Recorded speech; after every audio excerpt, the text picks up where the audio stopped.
All right, now load to the left. You saw the primary trainer. We'll bypass the basic trainer. Now here comes Bill Leff. That's L-E-F-F, from the birthplace of aviation, Dayton, Ohio.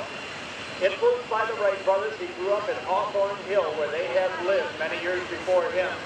Hearing all the stories that inspired into aviation, living in Dayton, Ohio, the World War II iron with a 600 horsepower engine, and Bill Leff does the 4-point hesitation roll on takeoff.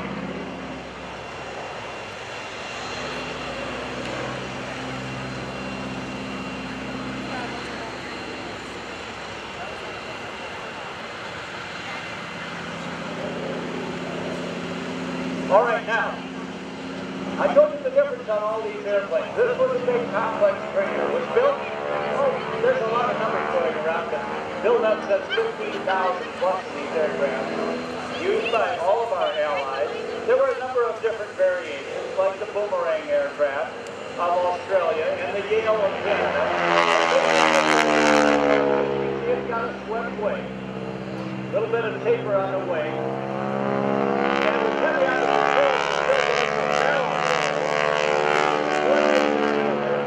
because it would help the pilot learn what he was going to do in a dogfight arena. A change of altitude, airspeed, and direction in a controlled way to use every bit of the controls in the cockpit. Big coordination maneuver. Now, you saw the slow roll a little bit earlier, or the gotcha, by John Moore. Now Bill Leff is going to slow things down too into the super slow roll. A lot of air show pilots say this is the most difficult maneuver to do correctly. You're just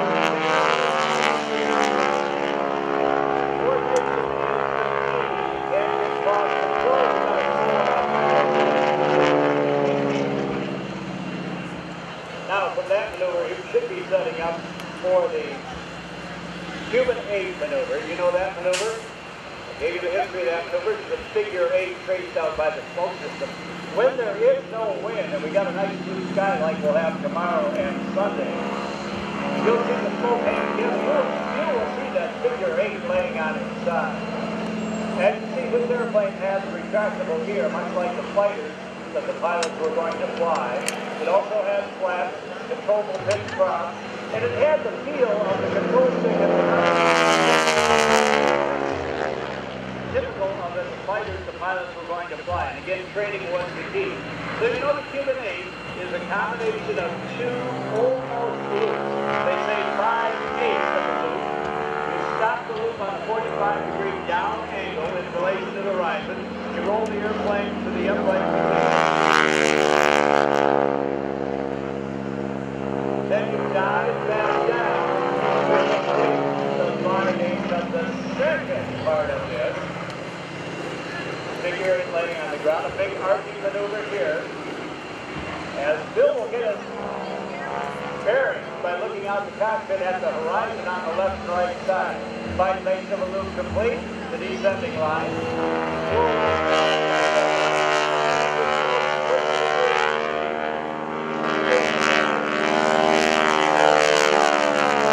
Bill's going to come back in and do the loop. I'll tell you a great story about this pilot. He, along with Wayne Boggs and a number of our guys, were doing a show a week before Oshkosh. That's that big event in Oshkosh, Wisconsin. They were down in a town in Illinois, and they were coming from that show up to Oshkosh to perform. Well, here comes Bill up to Illinois, and he's cruising about 20 miles from Oshkosh. There's a town called Fond du Lac. He's cruising close to Fond du Lac, and the engine did a little shudder. Fond du Lac, Wisconsin, Doc. That's right, Chief Ed. So a little shudder from the engine kind of got his attention. In the next second, the engine stopped. It broke. The prop stopped. Well, now where'd you land? The 50 was flying red. Down below you, that's is Highway 41, Highway 41, Highway 41. This is two-lane highway. 2 lanes going north, split with grass, 2 lanes going south. He saw the Fond du Lac airport, but he knew from knowing this airplane that he wouldn't make it. He could not push it in. He wouldn't climb that far. So the next best thing to do landed on the highway. He wouldn't land on the highway. So this skilled pilot picked out a spot that was free of cars that he could sneak into. As he's coming in for a landing with his gear down on the highway, out a little bit in front of us, coming off the off-ramp, is a police car. The police car didn't see Bill.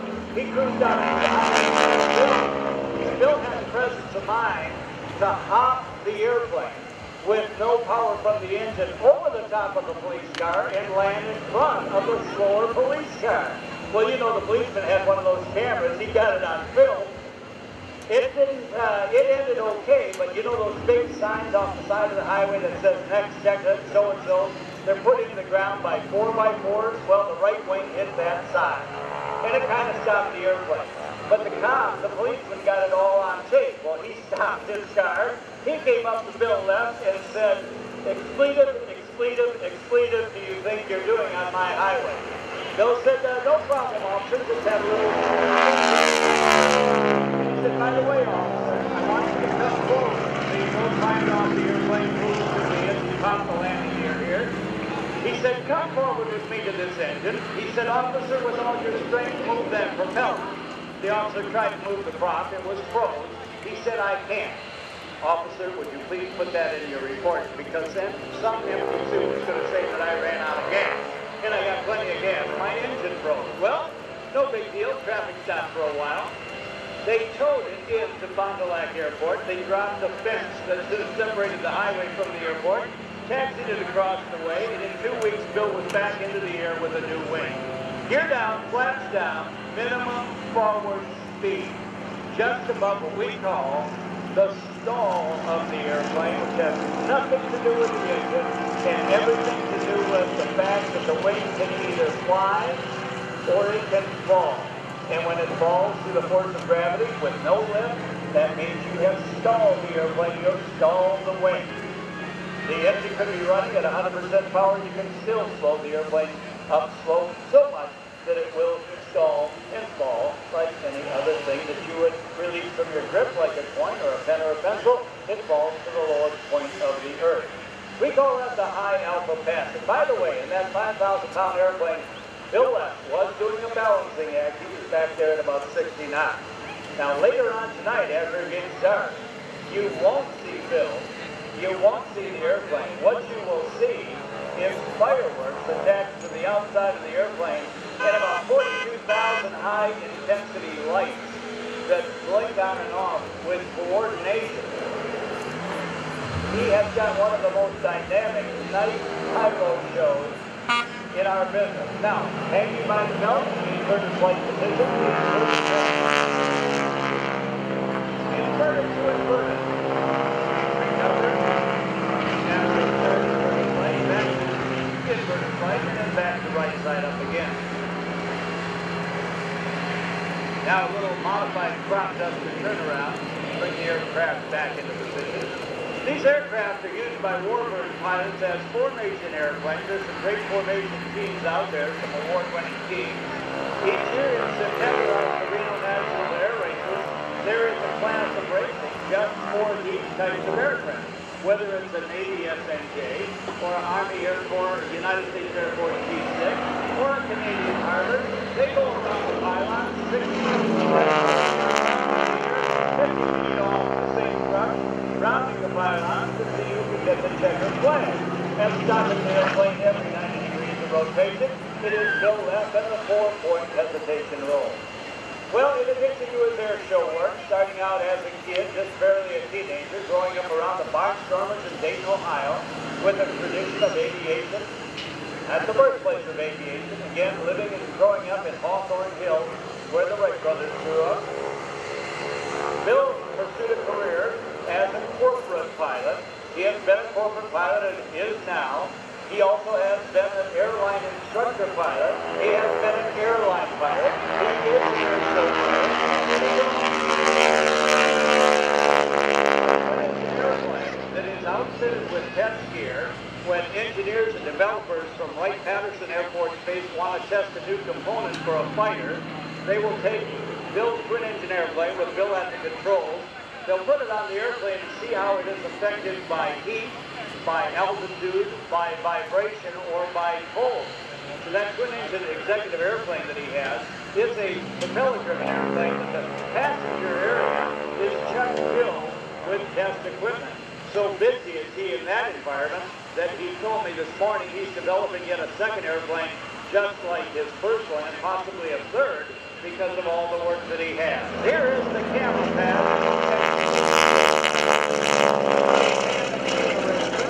This time with the canopy. And the much appreciated T6 Texan. It's got that growler engine as well. It's a 600 horsepower Pratt & Whitney engine, air-cooled. Two ways to cool these World War II engines, either by a radiator and cooling fluid,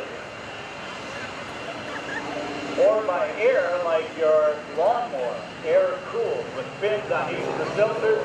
The forward motion speed of the airplane brings that cooling air back there. The heat is dissipated off those fins, and that's how you cool these engines. A radial engine has a bark to it, sometimes like thunder, sometimes you can keep growling bark. The great sound ground as well. Other times you will hear that propeller sound. That's a higher rasping sound because of the diameter of these propellers. As the RPMs go up higher, the tips of the propellers are going into supersonic flight, and that's the high speed. That high speed noise that you hear. Landing gear down at the proper speed, at the red line speed of the landing gear. Bill will now bring it around for the setup to a landing. Now a challenge in some of these aircraft, even ones that are being produced brand new, that are equipped with a tail wheel. It takes a little bit more skill on a tail wheel aircraft than a nose gear aircraft, or a tail dragger as they're called. One thing is visibility, the other thing is a bit of crosswind can give you a problem unless you compensate for it. There's two ways to land an airplane with a tail wheel. One is a three-point landing, the other is a wheel landing. We'll see what Bill does. Now, you say, Danny, isn't every landing a wheel landing? Well, what he'll do is either put it down on all three gears simultaneously, or he'll deliberately keep the nose of the aircraft flat and keep the tail up so he has forward visibility. Right now, Bill Leff cannot see over that engine, so he's looking out the left and right side of the cockpit, doing a little brake and rudder dance as he does.